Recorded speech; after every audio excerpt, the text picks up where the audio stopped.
Find the time, freedom, and financial independence you can have through entrepreneurship. Whether you're a buyer, seller, franchisee, franchisor, or a consultant, find everything you need to know about franchising right here. Welcome to the Level Up with Nick Lopez show.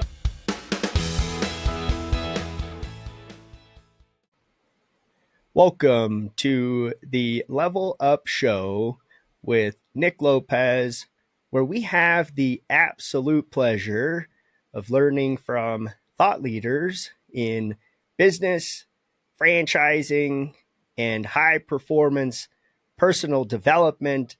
Today's guest, my goodness, most certainly goes without exception.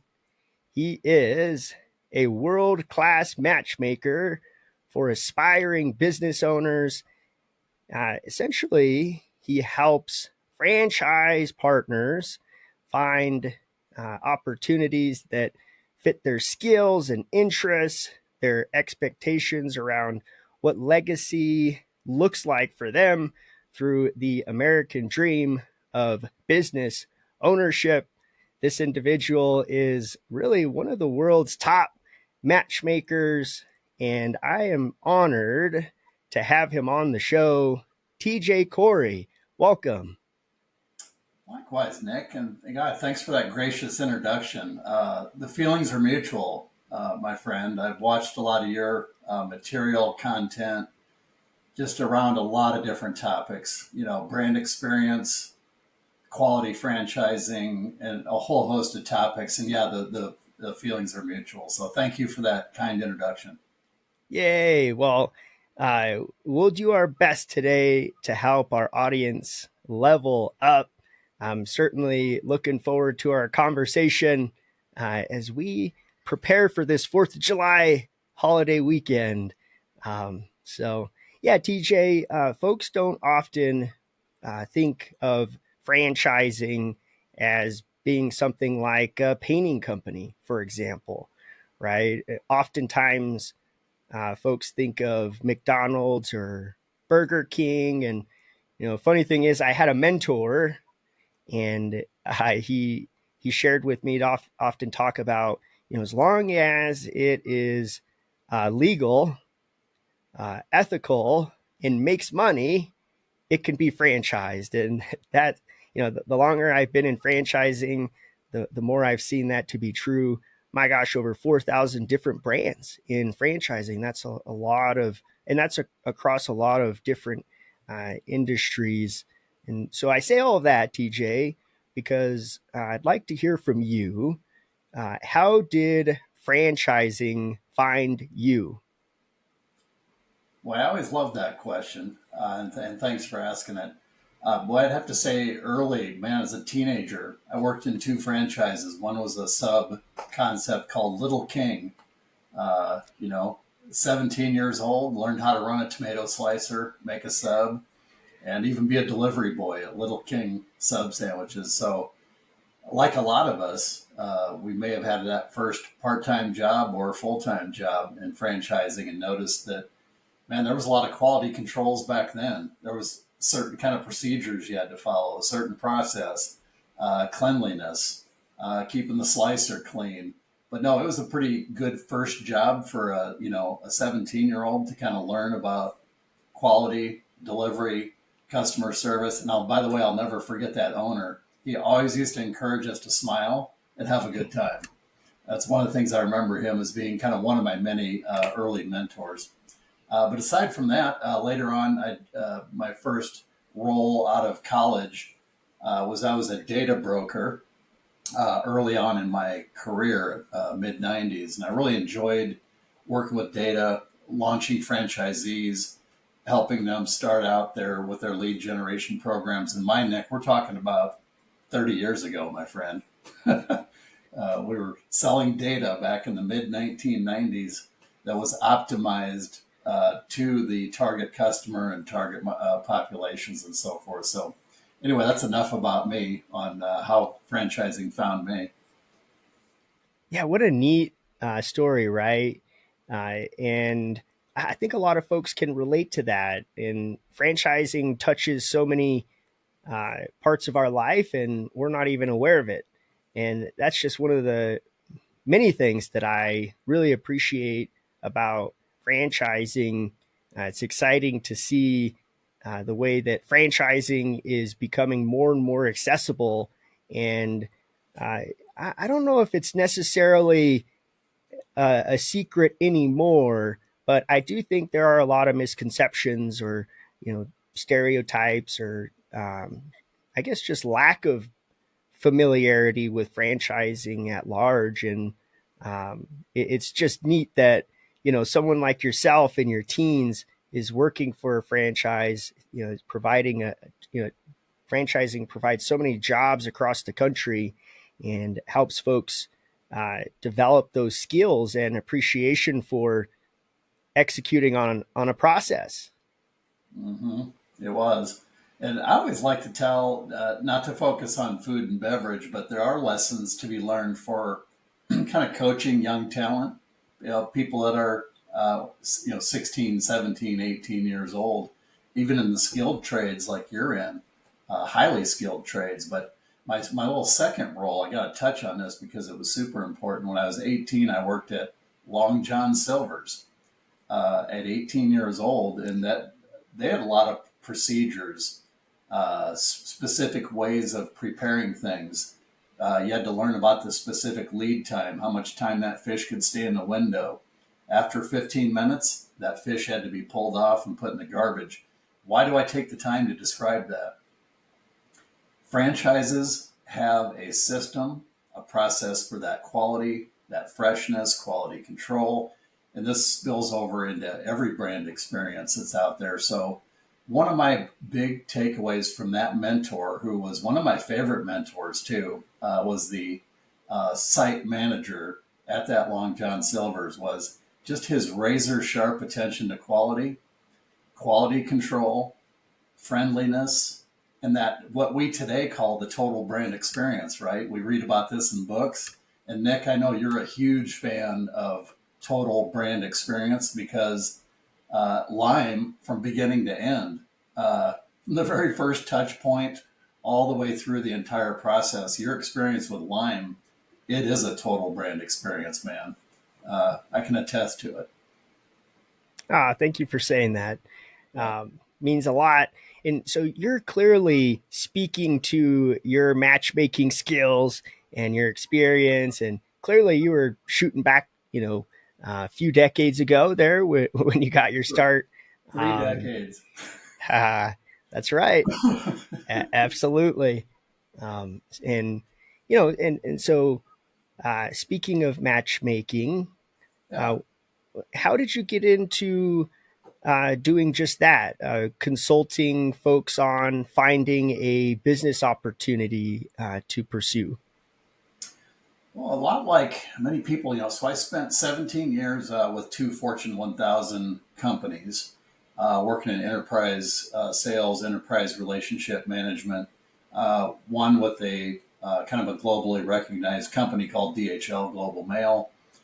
Then did another tour of duty with another Fortune 1000 company.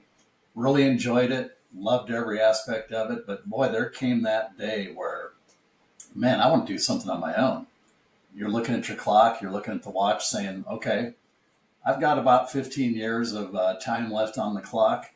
This is my chance to jump and do something. So, uh, prior to becoming an independent franchise broker and a consultant, I did a lot of matchmaking. I used to have to interview account executives, make sure we were bringing in the right kind of a person, the right kind of soft skills, right?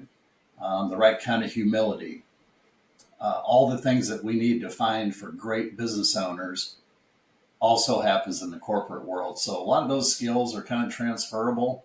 So when I say matchmaker, I like to think of myself as a good matchmaker, but I'm really looking at more than just what's on the surface of a person. I'm looking a lot further than what's on a resume. And be honest with you, half of the time I really don't care what's in their background. I'm looking more for character, integrity, and those kind of core things that really matter. Someone that's really got that stick-to-itiveness too. So matchmaker, but I'm out there. I'm kind of that character filter guy. But anyway, that's enough about me on that part. Right. And how did you get into it? How did you get started? You know, um, Franchise Brokers Association is a network that I'm affiliated with. It is a group of, man, there's probably over 1,000 members if you go all across the board, but that includes a lot of people in a lot of professions, uh, attorneys, accountants, brands, uh, sales organizations, a whole host of professionals. I got involved in franchising through that network and through that association. Um, and that's how I got involved in franchise matchmaking and so forth. And again, what brokers do, it's not really sales per se. That's probably one of the biggest misconception in our space is that brokers are salespeople. We're really doing quite a bit more than that. And there's a lot of boxes to check along the way when we're working very closely with a client, looking at their preferences, kind of their personal needs, their lifestyle, ambitions, finances. Everything has to match. And then there's even another 15 boxes that we check after that. Right. So much training and certifying goes into doing what you do well. And yeah, that's one of my favorite things about the Franchise Broker Association. There's, I guess, I don't know how many different organizations that I guess you would consider as an alternative to FBA, but um, yeah, FBA is one of the top firms because of their emphasis on the training and the approach that helps with successfully matching folks with opportunities that are right for them. And frankly, it's on a person by person basis is what defines Really? right. And yeah, so thank you for your 30 years in the industry and what you're doing as a matchmaker with the FBA. You, amongst so many other folks like yourself, are incredible leaders in the space and in matchmaking. And so I guess what I'm trying to say is I admire the company that you're a part of, and I really like the way that you guys do things. And I know franchise uh, candidates do as well. So I wanted to hear from you. Um, you've helped countless people become franchise owners. What's the one mistake you see aspiring franchisees make that almost guarantees failure? What a good one. You mean failure in terms of their fit? Is maybe not taking that extra time during due diligence to understand the roles, responsibilities, the day in the life, and a whole host of those things. Um, you know, I would say that there's not a lot of failures in franchising, right? In fact, it's got a higher probability of success than going off on your own and starting your own business. Statistically, I think even the U.S. Department of Labor, and if you look at the FTC tracking reports and so forth, franchise failures are a lot, much, much less percentage than if you were to start your own. But to answer your question there, I think that failure is a matter of someone losing maybe their passion, losing that drive to want to succeed, or they just were simply the wrong fit for business. That's, again, another reason I spend a lot of time talking about ownership, responsibility, being that leader that we know all of us have that leader inside of us. But we spend a good 1 hour during our assessments making sure that people are doing things for the right reasons and they're motivated for the right reasons before they even consider buying a franchise. In fact, if I'm working with a specific candidate and if they're very trepid or very, not quite sure about it, we're not going to position a franchise brand for them or make a recommendation for them to even consider franchising unless we feel like they've got it in their gut, they're properly motivated, right? Everybody's got to have motivation. Sure, some of us will have our bad days where we might be a little lazy, might get out of bed an hour late, go walk the dog for an extra hour. But no question about it, Nick. Any business owner needs to go into that with a good belly full of fire, ready to go after it, and most importantly, have that passion, that true passion to want to do it and succeed. Yeah, well said. And I would even add to that, right? By working with a matchmaker, it even further reduces your risk in business ownership. And what you're speaking to is yeah, I was also thinking about the fact that, yeah, you're probably going to tell some folks, hey, it's not right. And it might not be right now, but hey, down the road, let's put a plan together to close the gap so you can become an owner. And, as opposed to doing it right now, it's just all those pieces that need to line up to make for a great fit. Because it's not just the franchise candidate, someone that's looking to invest, that's considering a fit. It's also the brand, and a lot of things need to align for that to be a successful match. And yeah, it might not be right now, but it could be down the road.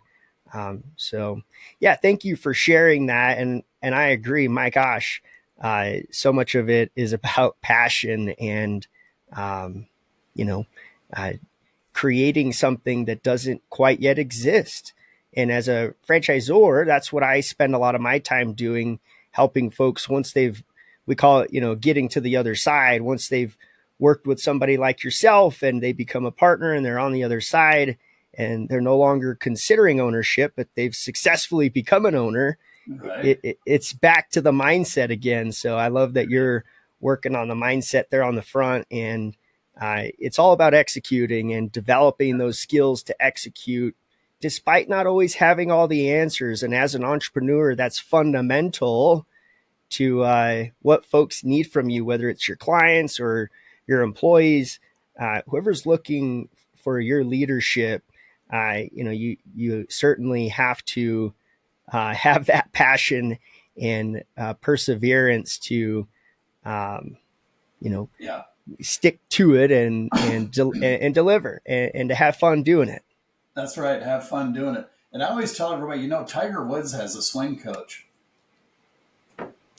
Well, why does Tiger Woods have a swing coach? So even the best of us are going to need some correction once in a while, maybe a little proper motivation from time to time. We see that really popular right now in the white collar space, professionals that have even been successful in their own right in the corporate world for 30 years. Well, they'll go out and use a professional coach, kind of help them hey, let's sharpen that blade a little bit more, right? Iron sharpens iron. One of my favorite things in my church men's group is we talk about iron sharpens iron. So I think to be a successful franchisee also has that component, right?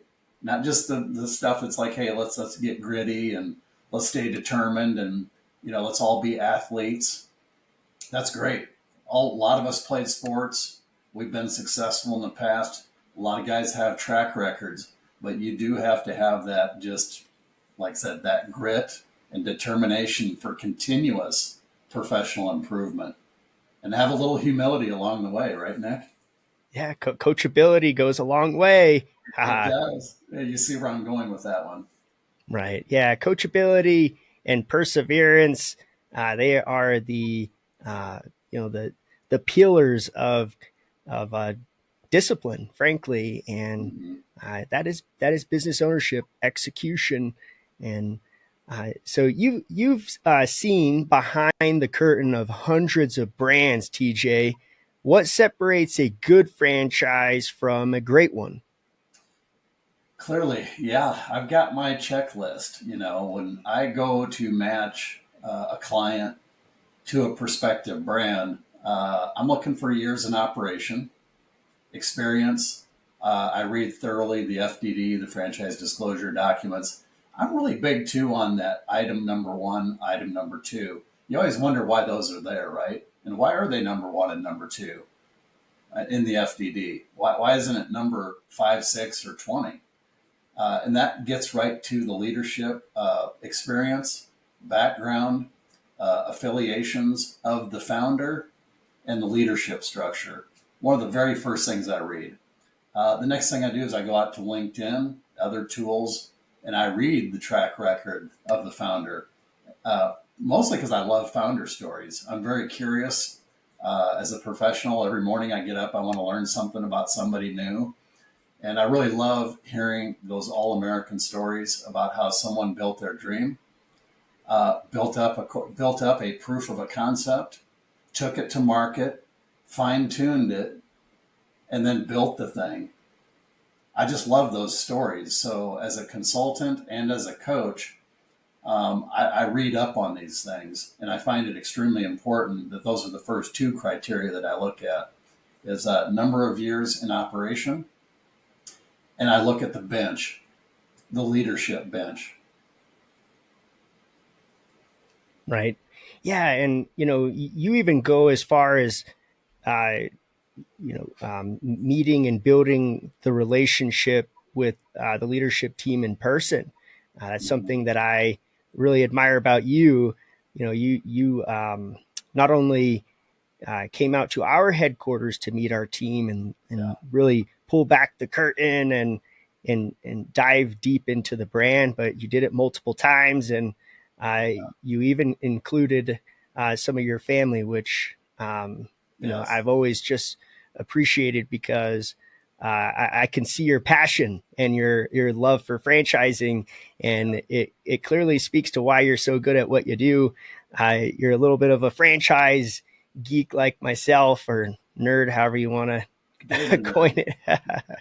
Right, data, going back to the data, exactly. Yeah. But there's so much of a people component, right? And so thank you for that insight. What's a red flag in a franchise disclosure document, also known as an FDD, that almost nobody pays attention to, but they should? Okay, so I look on two things there. I look for some franchise systems that might be selling too many too fast. There is such a thing as smart growth. And just because something is trendy and might be trending super well, if I look on that FDD and I see that they sold, 78 locations last year, to me, that's a flashing yellow. It's not a red light, but it's a flashing yellow. Then I would go back and I would actually personally do my own due diligence with that head office, get to know their infrastructure, get to see the support mechanisms and people and personnel that are in place to be able to successfully launch 50 or 60 or 70. So that's just one of the things I look for. Just because it's a high flyer for 6 months does not always mean that's the next great thing. Secondly, as a good consultant and as a broker, we'll be highlighting these things. It's math, right? To me, it's mathematics. It's numbers. If we were to sell 70 franchises to you tomorrow, Nick, and handed them over to you and said, "Hey, buddy, let's go launch all 70 of these in the next couple of weeks," that's not how this works, is it? Not so much. But you could spread, if that was spread out over a rational time period, we would be able to successfully support and launch and train and even do the post-training support that's required to really get those people off onto a great launch. And by the way, I did spend 2 days out at your headquarter office, and it was such a great experience. I sent my 22-year-old son out there to also spend a day and a half with your team. And it was because of that respect for your guys' culture, the team you've got there, and that overall just toe-to-toe experience with everybody on the team. We're just all top shelf. So I wanted my son to experience that firsthand, to understand what does it mean when we say support. It always sounds good, right? Support, support, support, training, training, training. To me, it's just words unless there's actual meat on those bones. Right. Yeah. And so many times, hey, look, those 70, 100 franchise partners, they may, have been awarded the past year, and you're really not going to know the success of those of that year until 2 years down the road. So, Yeah. if it's a new brand that awarded 100 locations in a year, it's still flashing yellow Yeah. until those owners are, that cohort of owners is about 2 years down the road. That'll really give you a feel for, the quality of the numbers. You mentioned it comes down to the numbers, and if it's flashing yellow, or you have any of those question marks, understanding the ramp Yeah. for revenue, and what the cash burn is, and how long it takes to get that revenue above your monthly expenses. That's about as basic as it's so straightforward there, but such an Yeah. important uh, indicator of, if you are curious about that red flag, or as you coined it, something's flashing yellow. It's always best to speak to the owners and understand, the time in which it takes to ramp past the expenses that come in the business every month. And that you can build a lot of questions from there. I clearly don't do what you do, but that's just something that came to my mind. And, being on the other side, knowing, hey, what matters, what doesn't, that's how we're coaching. We're looking at, hey, how do we get you to exceed your expenses and get to that break even as fast as possible? Yeah. Yeah. And when I was referring to that year over year unit growth, I was looking at holistically the whole system, right? And so we look for healthy year over year growth. So that's just one component I look for. The other thing I like to look at is of course, the item 7. Make sure those ranges make sense to the person, applicable to their market. Are they opening up in Des Moines, Iowa, or in New York City? What's on those financial startup costs should be much different, right? If we're doing it in New Jersey or New York versus in Des Moines, Iowa, completely different cost structures, and we have to accommodate for that working capital, and making sure that the soon-to-be business owner has plenty of working capital and plenty of overall cash reserves before buying that franchise in New Jersey. So I hope that makes sense. That's when you ask me what's the other thing I look for on the franchise disclosure document, it's definitely that item 6 and item 7. Right. Yeah. So, how are you ramping, and what are the total costs, right? How Yeah, much do I need to dedicate toward initial marketing or correct. supplies? For us, we wrap a vehicle, a lot of those startup costs, and you probably need, X amount of working capital as well. And it sounds like it's not a bad idea to be conservative and maybe even throw in a Plus little up. bit extra to, yeah, exactly. Yeah, plus Such up. such golden advice, TJ. So imagine someone is stuck in a job they hate, but they want freedom. What's your elevator pitch for why franchising might be their path out? Boy, I did. You're asking some great questions today, and I love it. You can tell I didn't come with prepared questions, so I love it. Yeah. I would say for most people looking for a path out, it's really when you make the jump to small business ownership, it's very similar to making that change with the W-2 role. You go home, you sit down with your loved ones, your spouse, you sit down, talk about making that transition, making that jump. Do it for the right reasons, like we talked about before. Uh, but it's very important to have a supportive spouse or a supportive, husband, wife, both ways. I love working with really strong married couples and talking to the both of them throughout my consultation process on the front end, because I get to know them both. I get to know their strengths of each one. Uh, Not to get off too far off on a different thing here, but I'd love to know which of the two partners is going to keep their day job and keep that train running while the other one steps away. So I think that'd be the second component there to all of this, is making sure that is kind of firmly grounded in good decision making before we even start looking for a brand. It's not let's go talk about franchises and how great it is and get out the balloons and the steak and the sizzle, and then talk about, oh, by the way, which one of you two is going to step away from your day job and go execute the business plan? We have that conversation, Nick, very early on in the process. And I just love working with couples and addressing both of their needs as it relates to these things.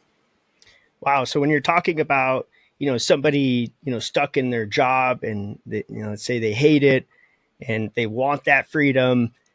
So it sounds like a big part of your elevator pitch is, this is something that you can do with your significant other. And frankly, that's a little bit of the hack.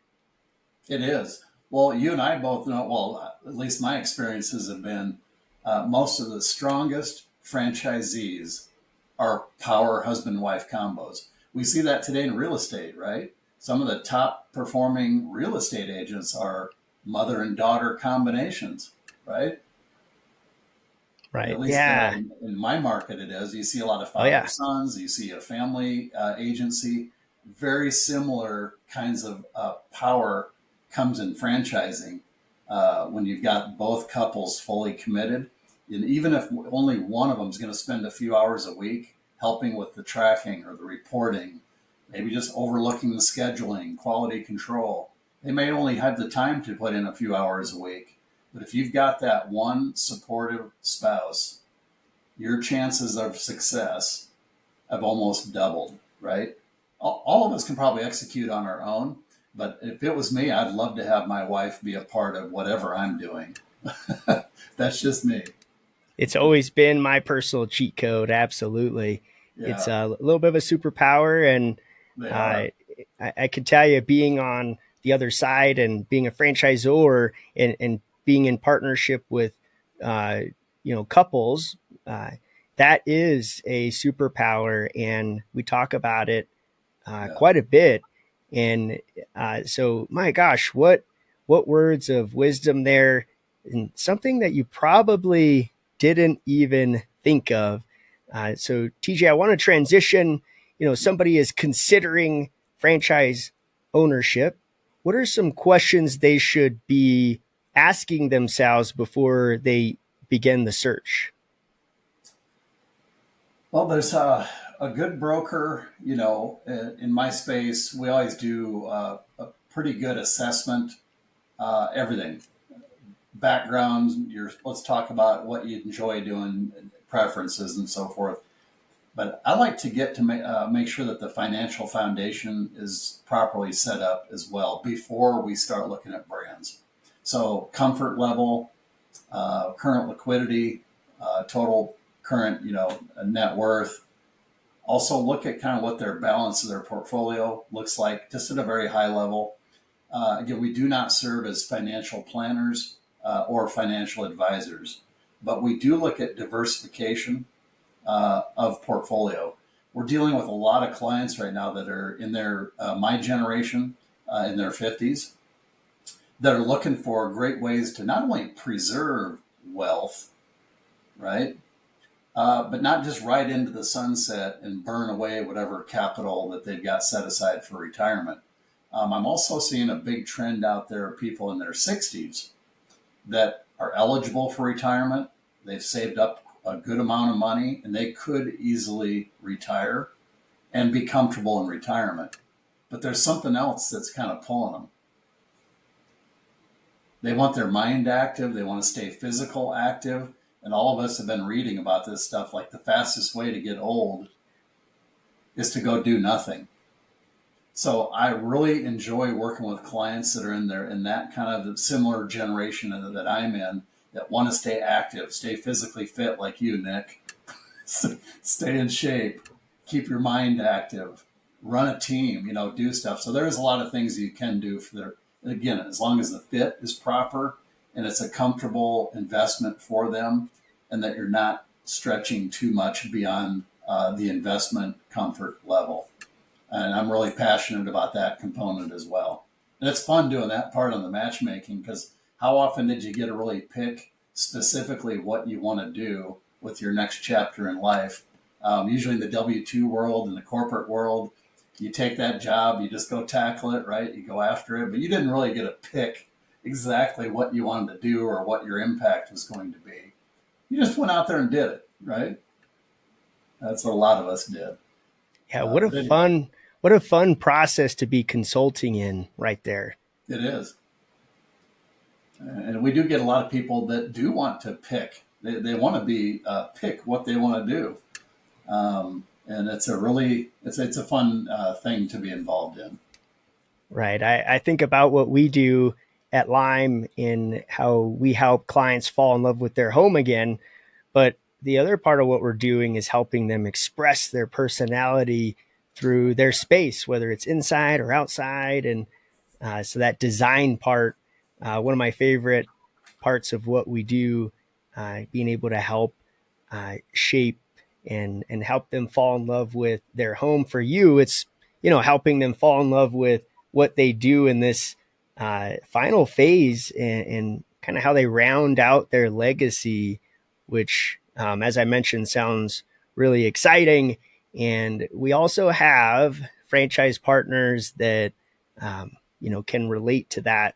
And so, yeah, what an honor to help folks create freedom and flexibility and legacy and create value in their community through job creation or solving problems. Like for us, we evaluate a lot of sun and water damage on luxury estates, and these are very expensive assets that deteriorate from sun and water damage. And, we provide very vetted solutions to clients that own those type of properties. You can think of Uber Black, but again, just hitting on that part of like for us, that's the value, the difference we get to make in the community. And we show up through our values: gratitude, enthusiasm, tenacity, love, integrity, mission, excellence, discipline. It's our Get Limed slogan. That's how we serve our clients, serve one another. And, if somebody's going through that matchmaking process, that's for them to fall in love with and choose. And, it's much more than just kind of the high level. There's the nuts and bolts of what's the org chart and what are the levers in the business that need to be pulled to generate leads and to create satisfied customers. And, so much of which you spend your life doing. And TJ, thank you again for being on the show. So much of what you've said has certainly inspired me. And I hope you are leveling up as you are watching. But I have another question for you. Sure. And it's a good one. So what advice would you give to someone who just signed their franchise agreement? Okay. Man, stick with that mission, right? You're buying into a system. That system, they've already done it 50 times, 100 times before. There's books written on this stuff that have nothing to do with franchising. Stick to the knitting. We all learned that back in business books back in the 90s, right? Peter Drucker, play to those strengths, use the playbooks, use the operating manuals, follow that system and follow that process, especially when you're first coming out of the gate. Always keep that strong belief in that system and don't doubt it. You're able to validate, you're able to see other players in the system that are being very successful. So especially that first 6 months, sleep well at night, know you've made a good decision, but also remember to execute on that plan, right? In franchising, the only time we ever hear about people that might be struggling are the ones that maybe try to stray off the boat a little bit, or maybe do it their own way. That is my golden best advice: is just go with the program. Take advantage of all the learning opportunities. For my goodness, there's so many things when you're also launching. Take advantage of every learning experience. extra training. There's all kinds of voluntary groups that get together. They call them cohort groups, mastermind groups, learning engagements. Take advantage of that early, because once your team gets spun up and you get your first 2, 3, 5, 6 employees going, you'll have plenty of work to do then. Now, that first 6 months is your time to take it all in, take advantage of all the franchise resources and that learning and that extra business development support that the franchises like Lime does. And their team is, again, the team at Lime is second to none. Yay. Yeah, get her done, right? Follow the playbook, execute, follow the process. Those are such fundamental golden nuggets there, TJ. Thank you for sharing. And even though they are obvious, they can oftentimes be overlooked. Why? Well, in your first year, there's a lot going on.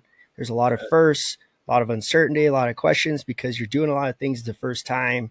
And you are in this position of punching through and becoming a business partner.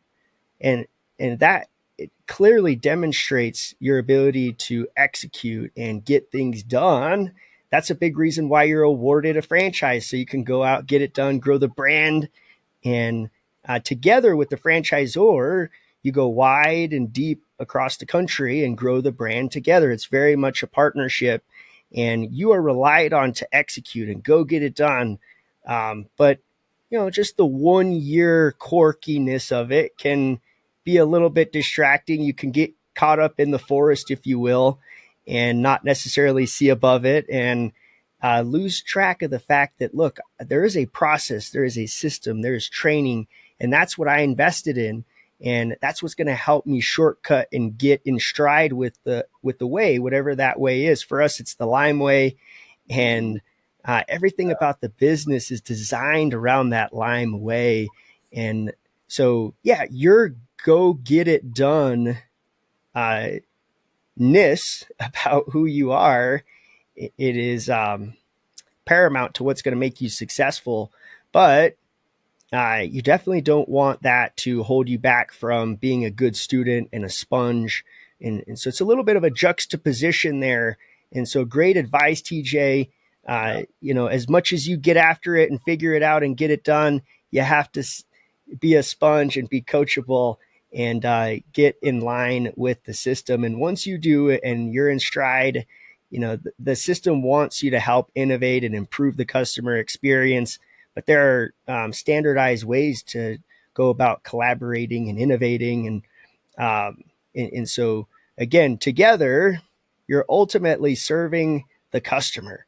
And that alignment there is what makes franchising so special and why customers love it.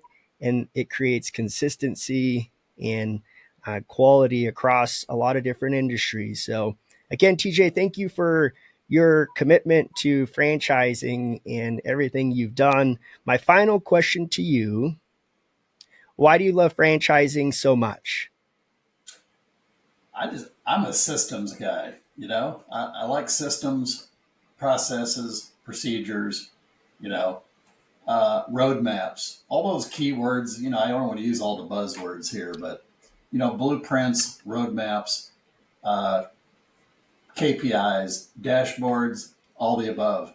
I'd say the second in conclusion here is, being a former technology guy for 20 years, watching computers modernize, dashboards modernize, integrations get better and better and better. 30 years ago, we couldn't run a business from a tablet, right? There wasn't an Apple tablet back then. We had the first iPhone. But today, the reporting, sales analytics, the scheduling tools, all that integration is such a beautiful thing. And we just didn't have that stuff 30 years ago. We just didn't. It was in silos. It was kind of clunky over here, kind of cool over there. You had a contact manager over here 30 years ago. But today, really, you can just embrace using what the franchise has built. They've got that technology and these stacks done. And that's one of my probably favorite parts about franchising, is the whole modernization of the automations and modernizations of the interactions that you have with the tools. But anyway, that's a little bit of the data nerd and technology junkie in me. Right. Technology is so integral in scaling, and especially with AI today, my goodness. But one single business owner compared to, a group of owners across the country, that can collectively pull resources to level up that infrastructure. That's a big advantage of a franchise organization. You talk about innovating and continuing to evolve the customer experience. In the background, being a franchisor, there are constant betas and iterations that, if you're a single operator, you just frankly don't have the bandwidth or the infrastructure to do. And just some of my favorite things about franchising as well, TJ. My gosh, thank you again for coming on to the show. I really appreciate it. Yeah, likewise. A lot of respect for you, man. And I'll be out to Denver to see you guys again, probably next year. Let's go. Either a hockey game or something of that nature. Absolutely. I would love that. Most certainly. So thank you, TJ, once more. Again, I can't tell you how much I appreciate it. And if you appreciate it as much as I do, smash that subscribe button down below. It's how we are able to continue to grow and bring thought leaders like TJ onto the show. TJ, if folks would like to reach out to you, how can they get in touch? Z&Z Franchising. Z like the letter zebra. N like Nancy. Z like zebra. ZandZFranchising.com. That's my site. And you can also find all my contact information right there. Love to have a no obligation consultation. I usually spend about 30 minutes with all my clients just getting to know them. We spend a 1 hour assessment together. That's not talking about any brands. We don't talk about any franchises for the first 2 hours. It's all about getting to know you as a business leader, getting to know your family, getting to know your goals. So I appreciate that, Nick. Let me put a plug in. Absolutely. Such important work. And one of the top matchmakers here with the Franchise Broker Association, one of the top matchmakers in the country, frankly. And if you have enjoyed this, again, drop a comment down below. We'd love to hear your thoughts. And as always, level up. Thank you. Thanks for listening to another episode of the Level Up with Nick Lopez show. Remember, it's never too late to get started on your entrepreneurial journey. Don't forget to subscribe, like, and share if you enjoyed today's segment. Catch us again next week and visit limepainting.com for more of the Level Up with Nick Lopez show.